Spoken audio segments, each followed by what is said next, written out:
এই পুরো দুনিয়াটাই অভিনয়ের মঞ্চ, আর আমরা সবাই নিজ নিজ জায়গায় অন্যের সাথে অভিনয় করছি। কোনো কোনো ক্ষেত্রে আমরা নিজেরা নিজেদের সাথে অভিনয় করছি। একদিন রাস্তায় চলতে গিয়ে দেখেছিলাম ফজরের নামাজের পর যে কোন একটা গাড়ি সম্ভবত একটা কুকুরের বাচ্চাকে মেরে দিয়ে চলে গেছে।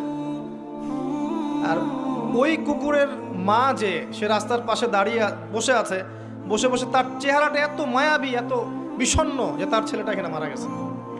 এই যে মায়া, একটা কুকুরের বাচ্চার প্রতি কুকুরের মায়া, ওই এক ভাগ রহমতের একটা অংশ। গেছে ভাই, যাইতে দেন। যে ব্যক্তি আপনার অবস্থানকে মূল্যায়ন করে নাই সে আপনার যোগ্য ছিল না। আপনি চিন্তা করবেন না, কারণ ফাইন্না মাআল উসরি ইসরা, ইনডিড উইথ